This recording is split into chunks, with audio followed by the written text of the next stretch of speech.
इन्नल हम्दलिल्लाह अस्सलातु वस्सलामु अला मन ला नबिय्य बअदा फ़ाऊज़ु बिल्लाहिस समीइल अलीम मिनश शैतानिर रजीम मिन हमज़िही व नफ़्ख़िही व नफ़्सिही बिस्मिल्लाहिर रहमानिर रहीम वल मुतल्लक़ातु यतरब्बस्न बिअन्फुसिहिन्न सलासत क़ुरू वला यहिल्लु लहुन्ना अन यक्तुमन मा ख़लक़ल्लाहु फ़ी अरहामिहिन्न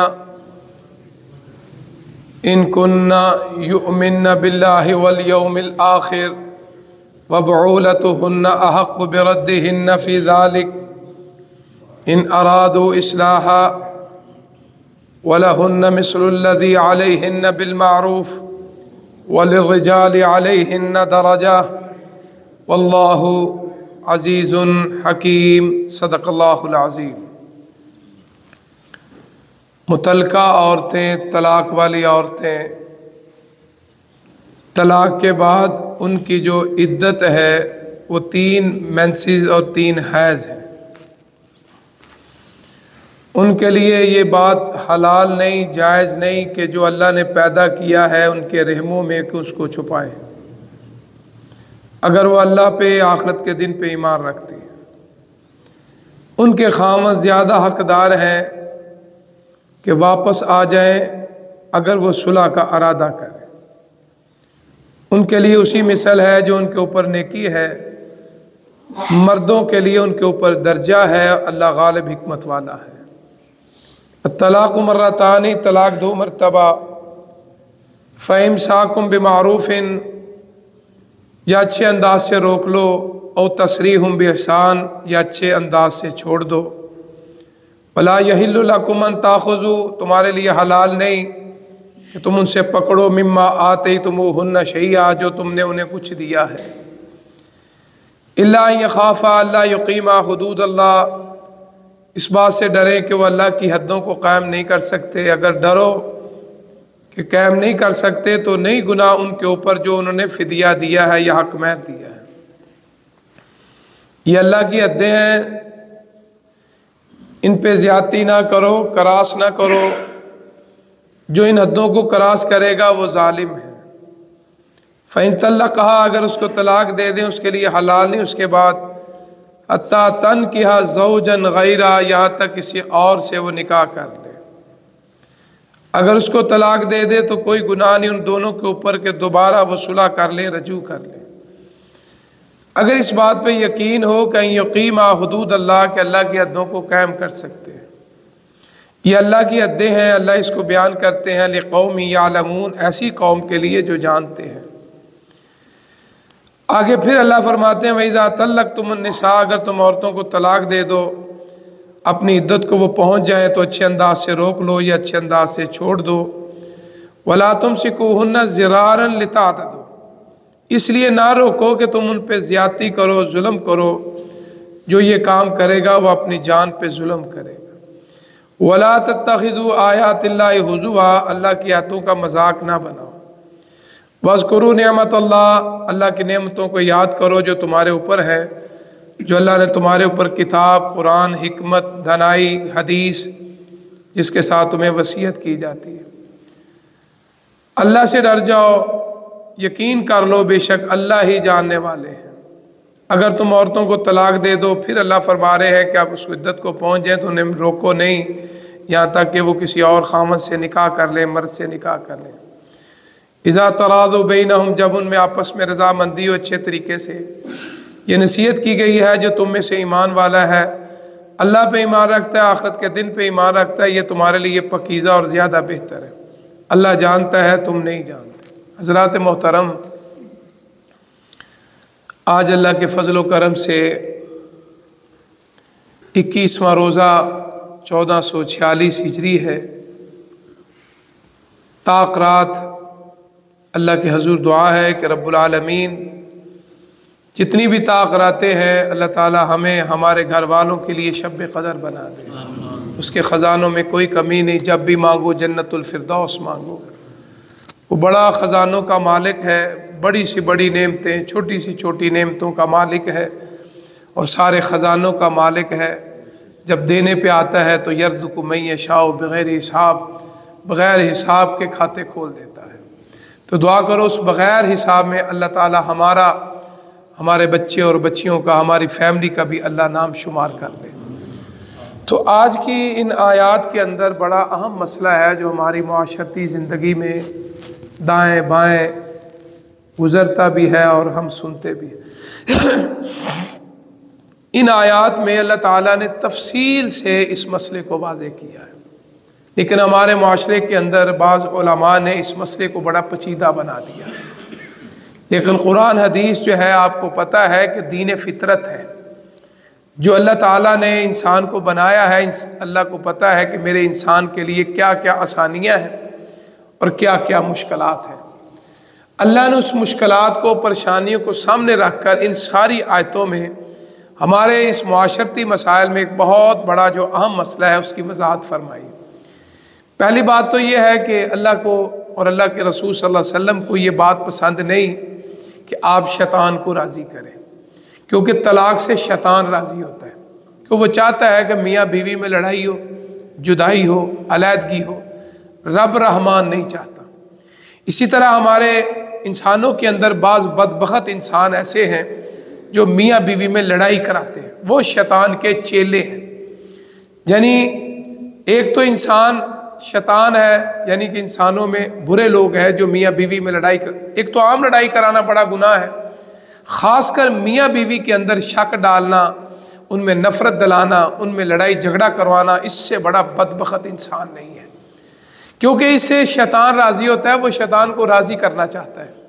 हमें चाहिए कि मियाँ बीवी का जो खूबसूरत रिश्ता है इसको जोड़ने की कोशिश करे, उसको करीब करने की कोशिश करे, उसमें दूरियां पैदा ना करे। रिश्तेदारों में बाज़ ऐसे बदबख्त मर्द भी होते हैं, औरतें भी होती हैं जो देखते हैं कि अगर एक जोड़ा बड़ा अच्छी ज़िंदगी गुजार रहा है, आपस में प्यार है, मोहब्बत है, उस घर में अल्लाह की रहमतों का नज़ूल है। वो शैतान मर्द और शैतान औरतें चाहती हैं कि इनके अंदर फूट पड़ जाए। फूट का आगाज़ कैसे करते हैं? गीबत और चुगली से आगाज़ करते हैं, शक शुबे की लकीर खींचना शुरू कर देते हैं, ऐसी औरत है, ऐसा मर्द है। इसलिए इस्लाम का हुक्म है मर्दों के लिए भी, औरतों के लिए भी, कि सुनी सुनाई बात पे कभी अमल ना करो। बज़ाहिर किसी वक़्त ज़ाहरी आँख भी धोखा खा जाती है। जब आपको पता चलता है तो फिर आदमी अफसोस करता है कि मुझसे गलती हो गई है। तो इसलिए इस्लाम को पहले अल्लाह ने हुक्म दिया कि तहकीक करे, गौर करे, फ़िक्र करे, सोचे, फिर वो आखिरी कदम उठाए। फिर जब उसको यकीन हो जाए इस्लाम में आता है तो फिर इस्लाम ने उसको इजाज़त दी है वो उसको तलाक दे दे। तलाक के अंदर जो चीज़ें हैं उसमें यह है कि औरत बदज़बान है, नाफरमान है, और सबसे बड़ी बात है वो ज़ानिया है, अस्तग़फिरुल्लाह, बदकार है। पहली बात तो यह है कि अल्लाह से दुआ किया करो, अल्लाह ताला हमारी नस्ल में और हमें ऐसी औरतों से अल्लाह महफूज फरमाए। अगर ज़िंदगी में अल्लाह ना करे, अल्लाह ना करे, अल्लाह ना करे कोई ज़िंदगी में ऐसा वाक़या आ जाए, तो इस्लाम ने यह नहीं कहा कि उसको गले में डाल के आप ज़लील होते रहें। इस्लाम ने एक ahsan तरीका रखा है, आप उसको तलाक दे दें। अब इसमें भी इस्लाम ने हुक्म दिया है कि तलाक के अंदर बड़े बरीकी मसाइल आते हैं। जिस तरह वरासत के मसाइल हैं, ज़कात के मसाइल हैं, इसी तरह तलाक के मसाइल के अंदर भी बड़ी अहम बातें हैं। पहली बात तो यह है कि तलाक मजाक में भी हो जाती है, इस्लाम ने इस तरह के मजाक की इजाज़त नहीं दी। दूसरा, गुस्से में भी हो जाता है, वैसे भी गुस्से में ही तलाक होती है। आज हमारे पास लड़के आते हैं, या साहब मैंने गुस्से में तलाक दी है, तो अल्लाह के बंदे लड़ाई झगड़े में ही तलाक होती है, गुस्से में कभी किसी ने प्यार से भी तलाक दी है। तो इसलिए ये गुस्से में भी हो जाती है और प्यार से भी हो जाती है, मजाक से भी हो जाती है। जब आपने ये लफ्ज़ बोला है तो समझो तल्लीक का माना होता है आज़ाद करना, यानी निकाह की गिरा खोल देना, उसको अपने से फारे कर देना।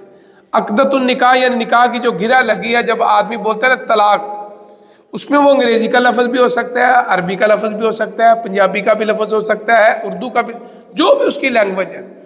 जब उसका तर्जमा करेंगे तो तलाक आएगा, तो इसका मतलब है कि उस औरत को तलाक हो गई है, अब उसके लिए वो हराम हो गई। आगे तलाक की जो किस्में हैं, नंबर 1, अगर उसने एक तलाक दी है तो इस्लाम में उसमें गुंजाइश रखी है कि वो मर्द उसके साथ सुलह कर सकता है। सुलह की आगे 2 किस्में हैं। नंबर 1, वो कुरान की ये आयत सलासत कुरू, 3 हैज़। आज हमारे यहाँ 3 महीने की बात करते हैं, ये शरीयत में महीनों की बात नहीं है, ये बात याद रखना।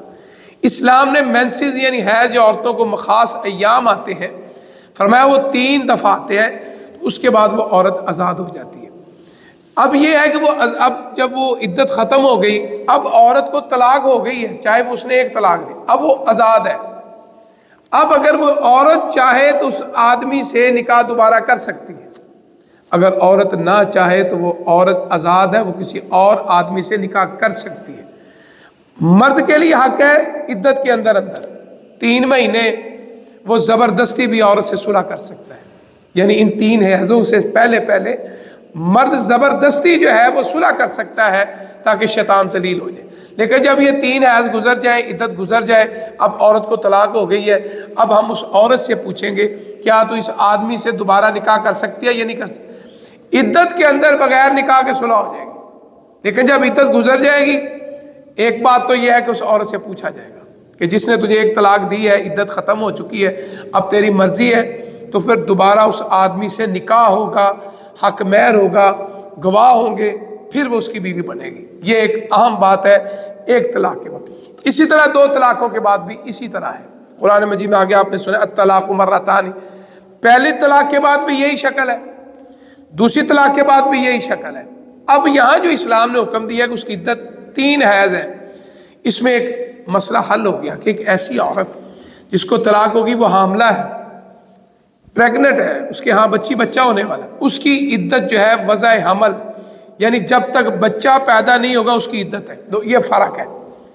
बाद ऐसे जोड़े हैं कि इधर निकाह हुआ, लड़ाई हो गई, हक महर में, आप देखें अक्सर हक महर में लड़ाई हो जाती है। तो इसलिए जो बड़े समझदार लोग हैं वो पता क्या करते हैं, जब वो दिनों का इंतखाब करते हैं तो लड़के वाले लड़की वाले बैठ के आपस में फैसला कर लेते हैं कि भाई हक महर का मसला अभी तय कर लें, क्योंकि जब निकाह का मौका होता है, शादी का मौका होता है, सारे रिश्तेदार इकट्ठे होते हैं और सारे रिश्तेदार अच्छे नहीं होते। मैंने भी अपनी ज़िंदगी में देखा और बहुत से मौके ऐसे भी है, लड़ाई झगड़े भी हो जाते। बाद रिश्तेदार जो होते हैं इस मौके पे शरारत करते थे, वो शरारत की वजह से फिर लड़ाई शुरू हो जाती है। मैं एक दफ़ा एक गाँव में निकाह पढ़ाने गया, हक महर में लड़ाई हो गई, प्लेटें चल गई, कुर्सियाँ चल गई, हालात ख़राब हो गए। मैं बड़ी मुश्किल से अपनी जान बचाई और पीछे से मैं बाहर निकल गया। यानी आप देखें कि ये अक्लमंद लोग इस मामले को, पहले पता चला कि लड़के के शायद मामू था या चाचू था, उसने ऐसी बात की और बात के साथ गाली निकाल दी, वो लड़ाई शुरू हो गई। इसलिए पहली बात तो ये है कि हक महर खामद की ताकत के मुताबिक है। तो लड़के वालों को, लड़की वालों को चाहिए कि शादी से पहले, दिन से पहले बैठ के आपस में फैसला कर लें, ताकि उस दिन तमाशा ना बने, जिस तरह आजकल हमारे माशरे में तमाशा बनता है। तो इसलिए आप इस मौके पे, अब इसमें भी औरत का हुक्म है कि जिस औरत का निकाह हुआ है, अभी रुखसती नहीं हुई, उसके लिए कोई इद्दत नहीं है।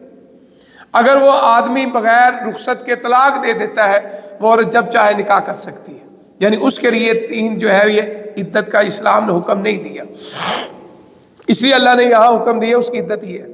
अब दूसरी तलाक में भी यही शक्ल है कि वो 3 महीने के अंदर खामद बगैर निकाह के सुलह कर लेगा।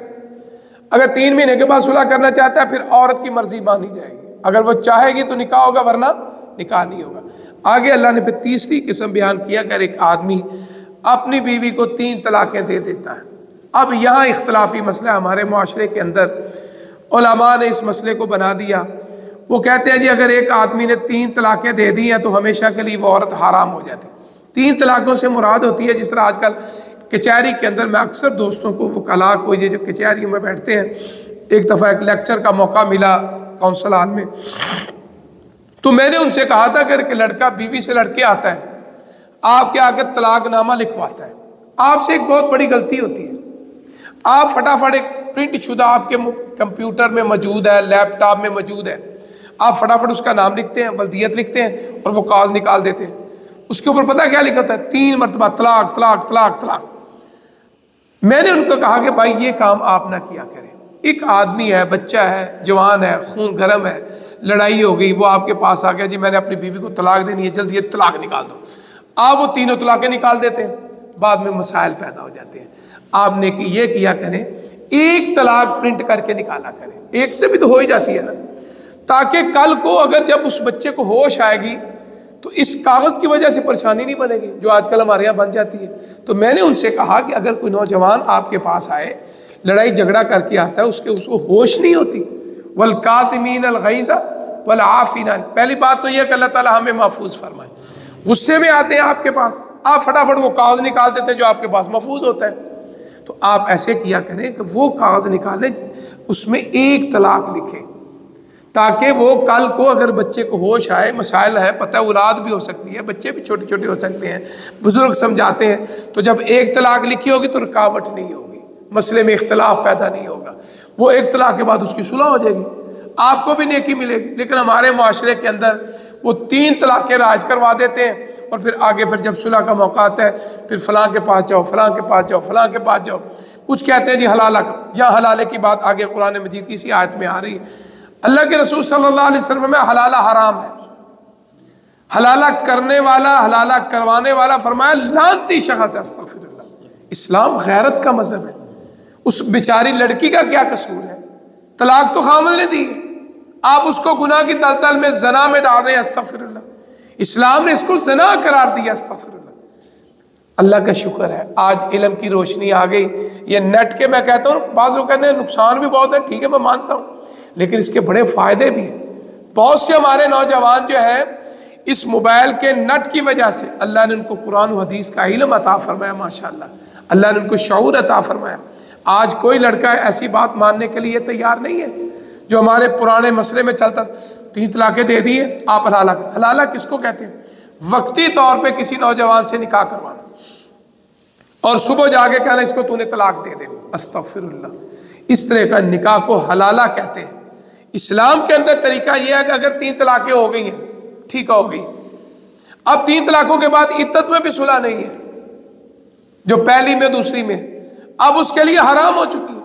एक शर्त कुरान मजीद कि वो किसी और से निकाह करे, वो आदमी फौत हो जाए, यानी निकाह आबादकारी की वजह से हो, हलाले की नीयत से ना हो, या वो आदमी जिसके साथ उस लड़की की शादी है उसकी लड़ाई हो गई, उसने उसको तलाक दे दी, अब वो औरत पहले खामद के लिए हलाल हो सकती है। इस्लाम ने कुरान में ये शक्ल रखी है, हलाले की शर्त नहीं है कि वो निकाह करेगी आबादकारी की नीयत से, आगे वो खामद फौत हो गया, अल्लाह के फैसले, अब औरत आज़ाद हो गई। इसी तरह उसकी वहाँ भी लड़ाई हो गई, उस आदमी ने तो उसको तलाक दे दी, अब वो दोबारा पहले खामद से निकाह कर सकती है। इस्लाम ने हलाले का दरवाज़ा बंद कर दिया। आज हमारे यहाँ क्या है, आज फलां के पास वो कहते हैं, आज अल्लाह का शुक्र है अब वो ज़बानी कहते हैं, पुराने फतवे देखो तो वहाँ लिखा होता था कि आप हलाला करवाएं, हलाले के बगैर तो अपने खामद के लिए हलाल नहीं हो सकती, अस्तगफिरुल्लाह। अब वो लिख के नहीं देते, अब क्या कहते हैं, भाई आपने सुलह करनी है, मियाँ बीवी ने रजू करना है, हमारे पास तो ये मसला नहीं है, आप फला आलम के पास चला जाए, वो कुरान हदीस के मुताबिक आपको फतवा लिखे देंगे, तो 1 तलाक होगी, क्योंकि 3 तलाक़ें यक वक़्त 1 तलाक होती, क्योंकि आका अलैहिस्सलातु वस्सलाम के दौर में भी, हज़रत अबू बकर सदीक रज़ी अल्लाह ताला अन्हु के भी दौर में भी, हज़रत उमर फारूक के शुरू दौर में भी। अब कहते हैं कि उन्होंने एक हुक्म जारी किया था बतौर डांट, लोगों ने मजाक बना लिया था, जल्दी 3 तलाक़ें देते, औरतों को फारग कर देते थे, तो इस वक्त फिर दोबारा निकाह कर लेते थे। जनाब उमर फारूक ने ऑर्डिनेंस जारी किया था कि आज के बाद अगर किसी ने 3 तलाक़ें दी तो एक ही 3 तलाक़ें हो जाएंगी, ताकि नौजवानों को डांटने के लिए। लेकिन इस्लाम में एक रुख्सत मौजूद है, आका की ज़िंदगी में, अबू बकर सदीक की ज़िंदगी में, हज़रत उमर फारूक की ज़िंदगी में, तो इसलिए जब गुंजाइश मिलती है कि बच्चे ने गुस्से में आके या उस प्रिंट वाले कचहरी वाले ने 3 तलाक़ें लिख दी हैं, तो चलो गुंजाइश है, तो उलमाए किराम पे फतवा लिखते हैं कि यक वक़्त 3 तलाक़ें दे, 100 तलाक दे, 1 तलाक शुमार हो, तो जाओ जाके तुम सुलह करो, तो उनके घर आबाद हो जाते हैं। तो इसी अल्लाह फरमाते हैं, पहली बात तो यह है कि अल्लाह ताला हमें हमारी नस्लों को इन चीज़ों से महफूज फरमाए, और अल्लाह अल मरातुस सालिहा, नेक औरत का अल्लाह साथ अता फरमाए, बुरी औरत से अल्लाह महफूज फरमाए, और दूसरा अगर ज़िंदगी अच्छी गुजर रही है तो बुरे रिश्तेदार से अल्लाह हमें महफूज फरमाए, जो मियाँ बीवी में लड़ाई झगड़े फितने शक शुबा डालते हैं। तो इसलिए अल्लाह फरमाते हैं कि ये सारी चीज़ें इसलिए किन के लिए, जो अल्लाह पे ईमान रखता है, क़यामत के दिन पे ईमान रखता है कि मेरे रब ने मुझे जो हुक्म दिया है उसके मुताबिक मैं ज़िंदगी गुजारूँ। तो इसलिए अल्लाह के हज़ूर दुआ है कि रब्बुल आलमीन, पहली बात तो ये है कि अल्लाह ताला हमें ऐसे इम्तिहान में ना डाले, परेशानी में ना डाले, आजमाइश में ना डाले। अल्लाह मियाँ बीवी के दिल में उल्फत और मोहब्बत पैदा फरमाए। अल्लाह जो सुनाया अल्लाह मुझे उस पर अमल करने की तौफीक अता फरमाए। दूसरा, जो अहबाब इतिकाफ़ के लिए बैठे हैं, हम उनको अहलन व सहलन व मरहबा कहते हैं और दुआ करते हैं कि ऐ रब्बुल आलमीन, जिस नीयत से ये हमारे भाई बुजुर्ग दोस्त बेटे बैठे हैं, ऐ अल्लाह इनकी नीयत को पूरा फरमा। जिस मकसद को लेकर आए हो वो मकसद लेकर जाओ। इतिकाफ़ को मसनून रखें, बिल्कुल खुला ना बना दें, जो इस्लाम की शराइत है उसके मुताबिक रहें। नींद आई है आराम करें, क्योंकि सोना भी इबादत है, लेकिन जब बिदारी हो जाए कुरान ज़्यादा पढ़ो, ज़िक्र व अज़कार करो। और कुरान मजीद अल्लाह ने मौका दिया है तर्जमे के साथ पढ़ो, अल्लाह ने मौका दिया है तफसीर के साथ पढ़ो। और दूसरा, अच्छे मसाइल करो, इख्तलाफी मसाइल में लड़ाई झगड़े की नौबत ना आए, सियासी गुफ्तगू ना करो और ऐसी बात ना करो जिससे आपके साथ जो ये आपके हमसाए हैं उसको तकलीफ़ पहुँचे। मजाक ना उठाओ करो, उसका ठट्ठा ना करो। खाने पीने का मसला है, प्यार है तो मिलजुल के खाओ, कोई मना नहीं है। नहीं है तो अलग-अलग अपने खामे में भी खा सकते हो। अगर अल्लाह ने मौका दिया, रिज़्क़ की फरावानी है, सारे मिल के खाओ। दाल आई है दाल खाओ, सब्ज़ी आई सब्ज़ी खाओ, मोहब्बत बढ़ेगी, रब राज़ी होगा। लेकिन एक दूसरे का मजाक नहीं होगा, क्योंकि मसाजिद के अंदर इत्काफ़ीन मोतकफ़ीन जब मजाक करते हैं फिर लड़ाई झगड़े होते हैं। इसलिए मेरी आपसे अदबन गुजारिश है, बच्चे हैं तो बड़ों का एहतराम करें, बड़े हैं तो अब बच्चे छोटे बैठे हैं उनके साथ शफकत का रवैया रखें, उनको नौकर ना समझें, ग़ुलाम ना समझें, अपने बेटा और बेटी समझ के, यानी जिस तरह आप अपनी औलाद से मोहब्बत करते हैं। ये आपके चंद दिन है, 9 दिन है या 10 दिन है, बड़े प्यार से मोहब्बत से गुजारो। ये एक याद, एक हज का सफ़र के साथी जो होते हैं वो हमेशा याद रहते हैं, एक उम्रे का सफ़र जो साथ मुलाकातें होती हैं वो हमेशा याद रहते हैं, और एक इतिकाफ़ वाले दोस्त हमेशा याद रहते हैं। हमारी जामे में खुर्शीद में माशाल्लाह कई सालों से जो लोग इतिकाफ़ बैठे हैं, तो जब वो मिलते हैं किसी वक्त जुम्मे वाले, अफसर ये मेरे साथ इतिकाफ़ में बैठा था, लो, यानी ये 3 चीज़ें हमेशा याद रहती हैं, हज वाला, उम्रे वाला और इतिकाफ़ बैठा, क्योंकि चंद दिन इकट्ठे गुजारते हैं, खाते हैं पीते हैं, गुफ्तगू करते हैं, वक़्त गुजारते हैं। तो इसलिए अच्छी यादें छोड़ के जाओ, आपस में प्यार और मोहब्बत से। दूसरा, जितनी नफली इबादत है, आप तस्बीह नमाज पढ़ें, इशराक की नमाज, देखो आप अल्लाह के घर में बैठ गए हो, कोशिश करो हर रोज़ इशराक की नमाज ज़रूर पढ़ो। इशराक मशरक़ से है, यानी जब सूरज तुलू हो जाए तो उसको कहते हैं नमाज इशराक। आका अलैहिस्सलातु वस्सलाम ने फरमाया जो फजर की नमाज के बाद ज़िक्र अज़कार करे और 2 रकत नमाज पढ़े, पता कितना सवाब है।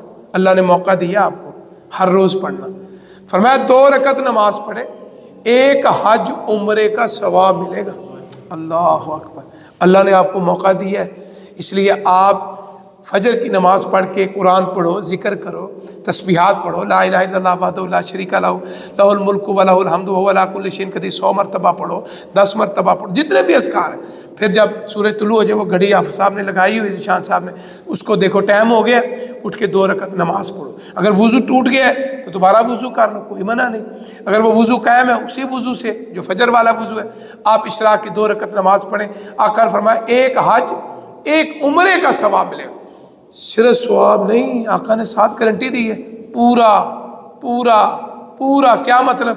हज उम्रे का 3 मरतबा आका ने फरमाया पूरा सवाब मिलेगा। अल्लाह अकबर, कोई शक शुबे की कमी की गुंजाइश नहीं। तो इसलिए जो मेरे दोस्त इतिकाफ़ बैठे हैं, अल्लाह ने मौका दिया, आप इशराक की नमाज हर रोज़ पढ़ें, बाकी नवाफल भी पढ़ें, लेकिन इशराक की ख़ास मैंने इसलिए बात की है, इसका सवाब आपने सुन लिया है, आप हर रोज़ हज भी करें और उम्रा भी करें। कितनी मौज लगा दी अल्लाह ने। तो इसलिए मेरी आपसे गुजारिश है, बच्चों से भी आपसे भी, कि आप हर रोज़ इशराक के 2 रकत पढ़ो। अल्लाह मुझे और आपको इस पर अमल करने की तौफीक अता फरमाए। अल्हम्दुलिल्लाहि रब्बिल आलमीन वल आक़िबतु अल्लाहुम्मा सल्लि अला मुहम्मदिन व अला आलि मुहम्मदिन कमा सल्लैता अला इब्राहीम व अला आलि इब्राहीम इन्नका हमीदुम मजीद। अल्लाहुम्मा बारिक अला मुहम्मदिन व अला आलि मुहम्मदिन कमा बारकता अला इब्राहीम व अला आलि इब्राहीम इन्नका हमीदुम मजीद। अल्लाहुम्मा रब्बना आतिना फिद दुनिया हसनतम व फिल आखिरति हसनतम व क़िना अज़ाबन्नार। ऐ अल्लाह हमारे हाल पे रहम फरमा, बीमारों को शिफा वाली ज़िंदगी अता फरमा, हमारे घरों के ऊपर रहमत बरकतें नाज़िल फरमा। अल्लाह ये मेरे भाई दोस्त बुज़ुर्ग जो तेरे घर में आके बैठ गए, खैमे लगा के बैठ गए, अल्लाह इनका बैठना कबूल फरमा, और जो नीयतें मुरादें लेकर आए अल्लाह इनकी नीयत और मुराद को पूरी फरमा, इनकी दुआएं कबूल फरमा, इनका ज़िक्र अज़कार करना कबूल फरमा। अल्लाह इनके दिलों में उल्फत और मोहब्बत पैदा फरमा। अल्लाह जिस तरह खुशी से बैठे अल्लाह खुशी से साथ और दुआएं की कबूलियत जो है अल्लाह इनके दिलों में सुकून अता फरमा के इनको घरों में वापस भेजना। ऐ अल्लाह हमारे रिज़्क़ में बरकतें कसीर अता फरमा, हमारी सहरी इफ्तारी में बरकतें अता फरमा, हम सब की जान माल इज़्ज़त औलाद की हिफाजत फरमा। रब्बना तक़ब्बल मिन्ना इन्नका अंतस समीउल अलीम व तुब अलैना इन्नका अंतत तव्वाबुर रहीम। सल्लल्लाहु अला खैरि खल्क़ि मुहम्मद व आलिहि व अहलि बैतिहि व अस्हाबिहि अजमईन।